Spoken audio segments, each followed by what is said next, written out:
बिस्मिल्लाहिर्रहमानिर्रहीम। अस्सलाम वालेकुम नादरीन, आप यूट्यूब चैनल देख रहे हैं। मैं इमरान खान हूँ। नादरीन, गुज़िश्ता रात पाकिस्तान और अफ़गानिस्तान की जो बॉर्डर है वहाँ पे झड़पें शुरू हो गई और ये फायरिंग अफ़गानिस्तान की जानिब से शुरू की गई। जो पाकिस्तान का मीडिया उसने ये रिपोर्ट किया, पाकिस्तान के सिक्योरिटी ज़राए ने यही बताया कि ये अफ़गानिस्तान की जानिब से कार्रवाई की गई है।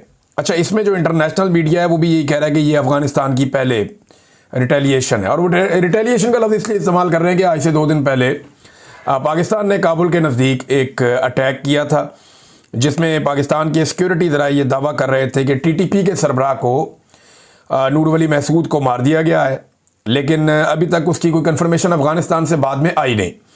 कुछ और दहशतगर्दों का नाम लिया गया, लेकिन वो दहशतगर्द 2018 और 2019 में, यानी आज से 7 और 8 साल पहले मारे जा चुके हैं और उनकी खबरें मरने की पहले ही चल चुकी हैं। अब इस इंसिडेंट के बाद पहले अफ़गान मीडिया या अफ़गानिस्तान की हुकूमत की जानिब से धमकी आवेज़ रवैया इख्तियार किया गया और उन्होंने इसकी मजम्मत भी की। उन्होंने कहा जी पाकिस्तान हमारे जो टेरिटरी है उसके अंदर आके खिलाफ वर्जी कर रहा है, और फिर उन्होंने रशिया का और साथ में उन्होंने अमेरिका का मिसाल भी दिया कि उनके साथ इन्होंने बड़ी लंबी जंगें लड़ी हैं। देखिए, अफ़गानिस्तान एक ख़ास तरह की लंबी जंग तो वो लड़ देते हैं, लेकिन पाकिस्तान ने एक जंग में उन्हें भरपूर सपोर्ट दी और दूसरी जंग उन्होंने खुद ही लड़ी है, लेकिन तब तक वो बहुत ट्रेंड हो चुके थे। जो उन्होंने नेटो के खिलाफ एक लंबी लगभग 20 साल की एक लड़ाई लड़ी है अफ़गान तालिबान ने। बहरहाल अब हुआ ये कि उसके बाद अफ़गानिस्तान ने पाकिस्तान के बॉर्डर के ऊपर मुख्तलिफ इलाकों से अटैक किया।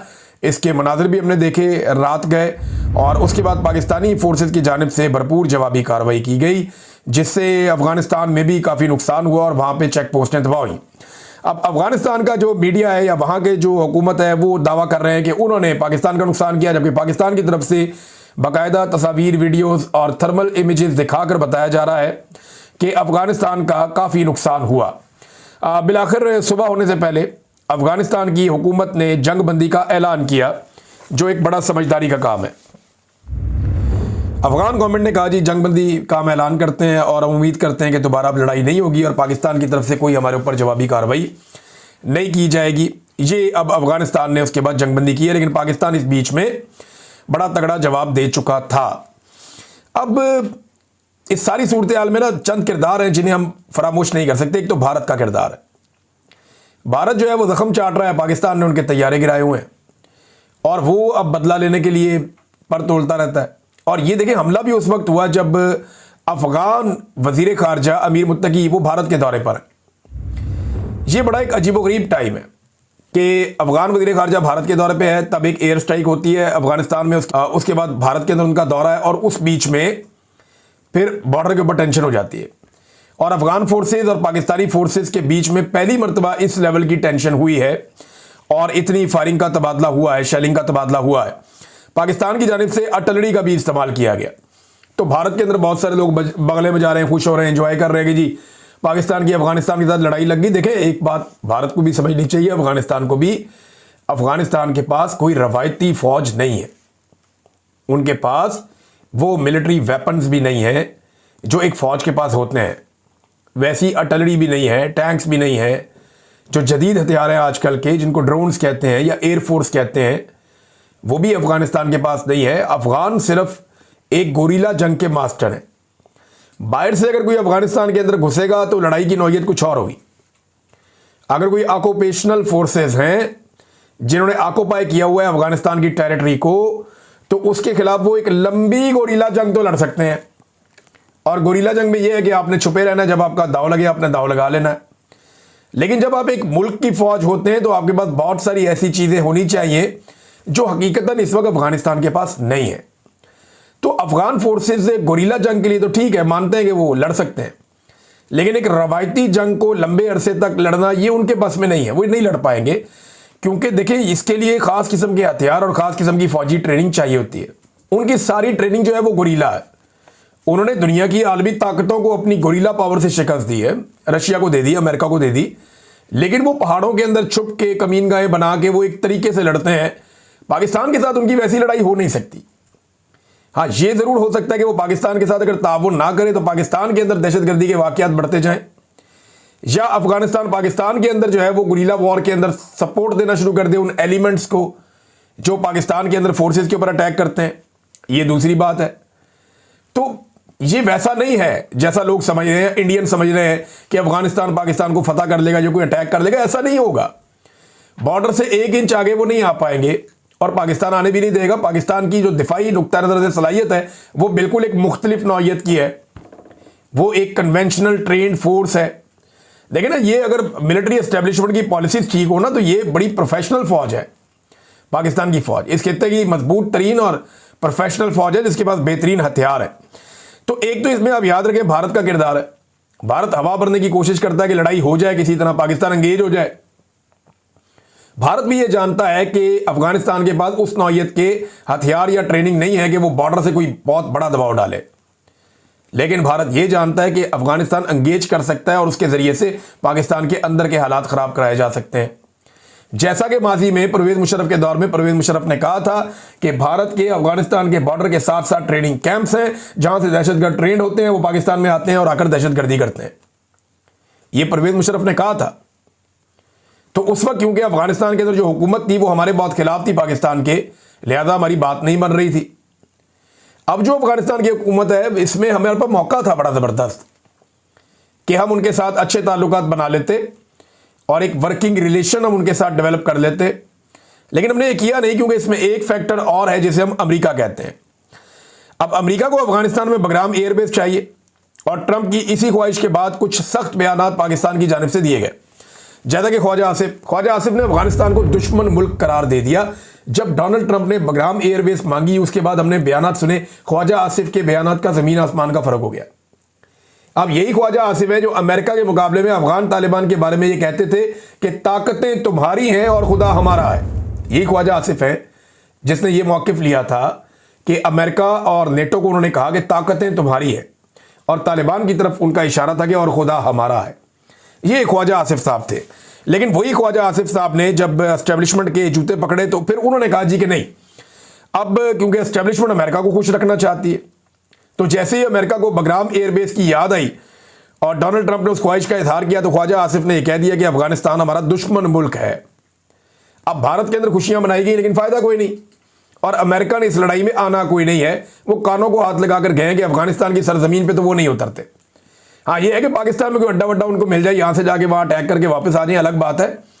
वहां उस सरजमीन पे वो नहीं उतरते, वहां वो जाएंगे नहीं। अब ट्रंप जो है उसके बाद एक और मौका था गुज़िश्ता रात, तालिबान ने खुद ही जंगबंदी कर दी, वरना ट्रंप फायदा उठा सकता था और वो ये कह सकता था कि 1 साल में मैंने 9 जंगें रुकवाई हैं। इससे पहले वो 8 जंगों का दावेदार है। 9वीं जंग का भी मौका मिला हुआ था रात को। अगर ट्रंप को जगाकर ये कहा जाता, फौरी तौर पे ये कहा जाता कि जनाब आप इसमें मुदाखलत करें, तो फिर ये जंगबंदी भी अपने खाते में डोनाल्ड ट्रंप डाल सकते थे। अच्छा नाज़रीन, इसमें कुछ चीज़ें और हैं वो हमें याद रखनी पड़ेगी। गल्फ ममालिक जो हैं उनका बड़ा इंपॉर्टेंट रोल है क्योंकि दोनों मुसलमान मुल्क हैं जिनमें लड़ाई हुई है। पाकिस्तान अफगानिस्तान को हमेशा अपना ब्रादर इस्लामी मुल्क कहता रहा है। पाकिस्तान ने बड़ी कुर्बानी दी है, बहुत बड़ी तादाद में अफगान मुहाजिरीन को पाकिस्तान में जगह दी है। जब रशिया ने अटैक किया तब भी और जब अमेरिकन ने अटैक किया तब भी। ये मिलियंस के अंदर लोग पाकिस्तान में रहते रहे और वापस भी गए हैं। तो पाकिस्तान इनके साथ बेहतरीन ताल्लुकात बना सकता था, रख सकता था, लेकिन पाकिस्तान का वज़ीर ख़ारजा जो बिलावल था, इमरान खान का रिजीम चेंज हुआ तो इमरान खान का नुक्ता नज़र था कि अफगानिस्तान के साथ ऐसा ताल्लुक बनाया जाए कि दहशतगर्दी का मसला हमेशा ख़त्म किया जाए और उस पर काम हो रहा था। लेकिन बिलावल ने पूरी दुनिया का ट्रैवल किया, अफगानिस्तान का ट्रैवल नहीं किया। और गल्फ ममालिक की जानिब से 2 ममालिक का स्टेटमेंट मेरे सामने पड़ा हुआ है, एक सऊदी अरब का और एक ओमान का। ओमान में जो है वो उनके बहुत बड़े जो आलिम हैं जो सरकारी उनकी जानिब से, और दूसरी जानब सऊदी अरब का भी एक सरकारी स्टेटमेंट है और उन दोनों ने जंगबंदी का कहा और दोनों ममालिक को कहा कि आप आपस में बातचीत कर लें। अब ये जो तालिबान हैं जिनके साथ पाकिस्तान की झड़प हुई है, ये पाकिस्तान ने तैयार की है, ये बात हमें याद रखनी पड़ेगी। अमेरिका के और गल्फ ममालिक के कहने पर या नेटो ममालिक जो थे उनके कहने पर हमने इन तालिबान को यहाँ पे तैयार किया था। पाकिस्तान में दुनिया भर से इनको इकट्ठा किया था, अफगानिस्तान से हम इनको यहाँ पे लेकर आए थे।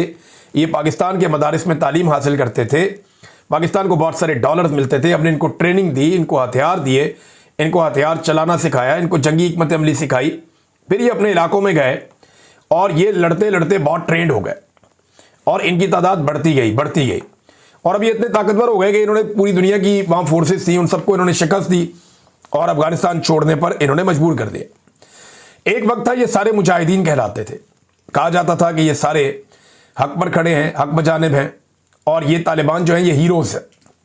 मुझे अच्छी तरह याद है एक मूवी हमने अपने बचपन में देखी थी, वो आपने नाम सुना होगा सिल्वेस्टर स्टैलोन का, रैम्बो, रॉकी भी उसकी मूवीज है, रैम्बो भी उसकी मूवी है। आप अच्छी तरह चेहरा पहचान लेंगे, पाकिस्तान में बड़ा मकबूल है। इसकी जो रैम्बो थर्ड पार्ट आया था ना, थर्ड ब्लड रैम्बो का, उसमें ये आदमी अफगानिस्तान से अपने चंद लोगों को छुड़वाने के लिए आता है, जिनमें इसका एक कमांडर भी होता है। तो मुझे अच्छी तरह याद है कि ये जो रैम्बो थर्ड है, तीसरा हिस्सा जो उस फिल्म का तीसरा पार्ट, उसमें वो रशियन से लड़ता है रैम्बो और अपने एक फौजी को छुड़ाना चाहता है वहां से, एक कमांडर को, और इस बीच में और लोगों को भी छुड़वाता है। तो जो तालिबान है उनको हीरो दिखाया गया कि तालिबान जो है वो हीरो थे और वो रशिया से लड़ रहे थे। लेकिन उसके बाद हमने देखा 2001 के बाद जो मूवीज बनी, पूरा एक बयानिया बना, उसमें यही तालिबान जो है वो गुंडे बन गए और ये विलन बन गए। इनके बारे में मशहूर हो गया कि नहीं, पहले ये हीरो हुआ करते थे, अब ये गुंडे हैं। पिछली फिल्मों के अंदर यही लोग जो हैं वो हीरोज थे, अब मौजूदा फिल्मों में यही लोग जो हैं वो विलन बन गए हैं। इमरान खान साहब का इस पर मौक़िफ़ क्या है, देखिए इस पर थोड़ी तवज्जो में देनी पड़ेगी।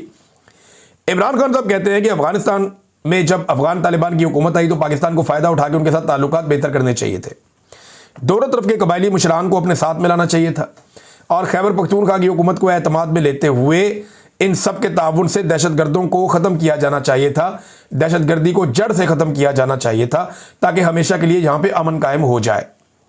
मगर मौजूदा मिलिट्री एस्टेब्लिशमेंट ने ताकत का रास्ता चुन लिया जिससे मकामी अफराद खाइफ है। मैं आपको बताता हूँ कि एक साबिक सफ़ीर है अफगानिस्तान में और ये बहुत सारे पाकिस्तान अफगानिस्तान की टॉक्स के अंदर इन्वॉल्व रहे, गवाह भी हैं ये जो कुछ इमरान खान के दौर में इसके बाद होता रहा। मंसूर अहमद खान साहब वो फरमाते हैं कि अफगानिस्तान के साथ बातचीत ही दहशतगर्दी के मसले का मुस्तकिल हल है। ये जुज़वी तौर पे आप ये कर सकते हैं, आर्जी तौर पे कि ठीक है आप लड़ाई कर लें, लेकिन जो मुस्तकिल हल है दहशतगर्दी के खात्मे के लिए वो अफगानिस्तान के साथ बातचीत है। अमीर मुत्तकी जो वज़ीर ख़ारजा हैं अफगानिस्तान के, वो भारत में मौजूद थे, तो उन्होंने भारत में भी एक बात कही है जो बड़ी हौसला अफजा है कि पाकिस्तान को अंगेज करना होगा और यही सोच आगे बढ़ने का रास्ता है पाकिस्तान और अफगानिस्तान के बीच में। तो नाज़रीन ये डेवलपमेंट्स हैं अफगानिस्तान और पाकिस्तान के बीच में, और दोनों तरफ देखें मुसलमान ममालिक हैं, आपस में मुसलमान ममालिक लड़ेंगे तो अच्छी बात तो नहीं है। कोई भी दो मुसलमान मुल्कों की आपस में लड़ाई हो तो ये किसी को भी अच्छा नहीं लगेगा। लेकिन पाकिस्तान जो है वो ये कहता है कि अफगानिस्तान से दहशतगर्दी पाकिस्तान में आ रही है और अफगानिस्तान ये कहता है जी कि बहुत लंबे अरसे तक पाकिस्तान से जो है वो तैयार करके दहशतगर्द अफगानिस्तान में भेजे गए हैं। तो दोनों का एक दूसरे के ऊपर एक ही तरह का गिला शिकवा है और दोनों ने जो ये काम किया है वो कोई अपनी ख्वाहिश के तहत नहीं किया। बहुत सारी अजीबोगरीब चीज़ें हुई, पाकिस्तान ने अमेरिका के लिए किया ये सब कुछ और अपने बैरूनी आकाओं को खुश करने के लिए किया। अफगानिस्तान जो करता रहा, अफगानिस्तान की भी कोई अपनी सोच इसके अंदर मुझे नज़र नहीं आती। तो दोनों ममालिक को होश के नाखून लेने चाहिए। अब यहाँ पाकिस्तान में कुछ लोग नफरत बेचना और बांटना शुरू हो गए हैं कि नमक हराम है, ये करो वो करो, मार दो, जान से मार दो। ऐसा नहीं चलता, ममालिक के बीच में चीज़ें गड़बड़ हो जाती हैं। पाकिस्तान का एक बहुत बड़ा दुश्मन मशरकी बॉर्डर के साथ बैठा है जिसका नाम भारत है। तो आपने अपने आप को हर तरफ नहीं फंसाना, आपने चाइना से, ईरान से, अफगानिस्तान से, तीनों ममालिक से अपने बेहतरीन ताल्लुकात रखने हैं।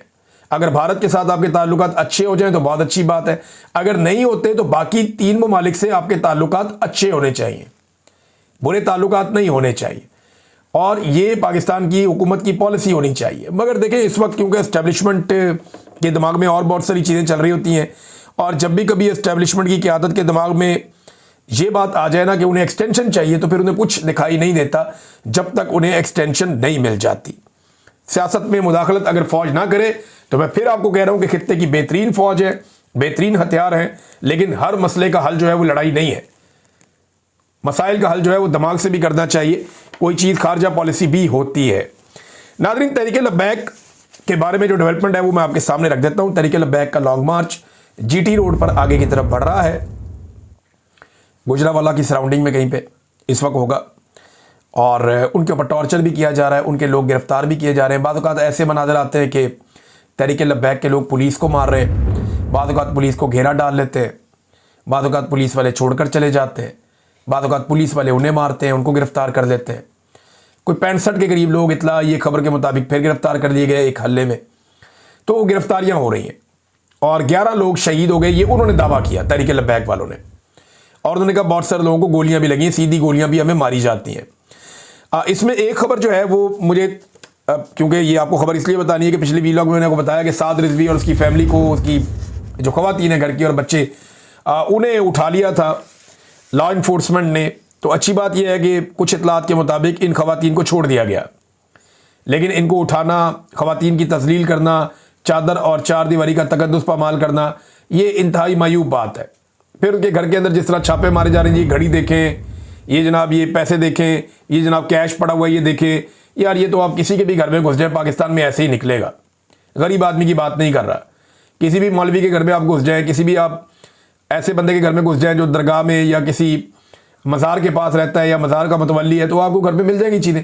बेशुमार पीर फकीर हैं, उनके घरों में जाके आप देख लें, ये तो कुछ भी नहीं है जो पीरों के घरों में आपको मिलेगा। आप कानों को हाथ लगाएंगे, यहां तो आपको मिला ही कुछ नहीं है, कख नहीं मिला।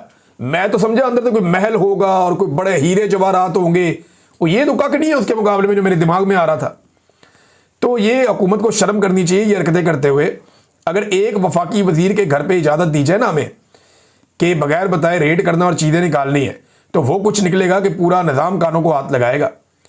इनके ये पूरी एक जमात के सरबराह हैं, इनके घर से चीज़ें निकली ज़रूर हैं, लेकिन वैसे नहीं निकली जैसे सिंध में किसी एक ब्यूरोक्रेट के घर से निकल आती है। इतना माल निकलता है वहां पे। बहरहाल लॉन्ग मार्च आगे की तरफ बढ़ रहा है। उम्मीद है कि यह मामला अब हल हो जाएगा, क्योंकि तहरीक लब्बैक के बाद नौजवान तो हैं, वो मार खाने के लिए भी तैयार हैं, लेकिन उनके पास इतनी बड़ी लड़ाई लड़ने की कोई ख़ास वजह नहीं है। दूसरा, एस्टेब्लिशमेंट के साथ उन्होंने एक अच्छे ताल्लुकात इस्तवार किए थे, और अगर ये लड़ाई और आगे बढ़ाते हैं तो फिर वो ताल्लुकात ख़राब हो जाएंगे। अब देखना यह है कि तहरीक लब्बैक कश्तियाँ चलाती है या नहीं चलाती, मामला यहाँ खड़ा है।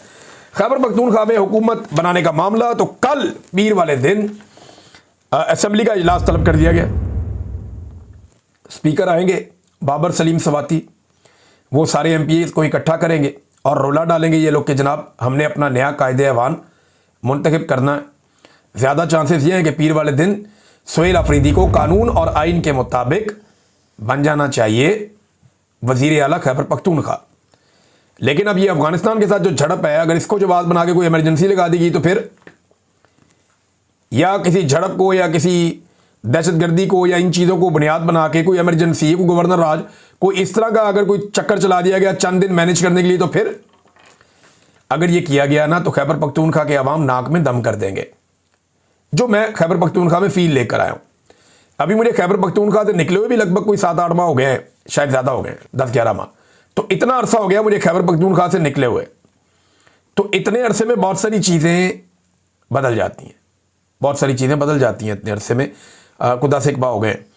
लेकिन ये चीज़ नहीं बदली। मैंने जितने लोगों से बात की है, लोग ऑपरेशन के शदीद खिलाफ हैं और वो अपनी हुकूमत के साथ खड़े होंगे। गंडापुर साहब मकबूल नहीं थे, लेकिन ये जो सुहेल अफरीदी की सूरत में इमरान खान साहब ने फैसला किया है, ये फैसला बड़ा मकबूल है। और जितने भी आपके कबायली इलाकों के मुशरान हैं वो इकट्ठे हुए और उन्होंने जरगा किया, और जरगा करके उन्होंने कहा जी ये हमारा वज़ीर आला है, हमें रिलीफ मिला है इस बात से कि हमारे बच्चे को वज़ीर आला बनाया इमरान खान ने।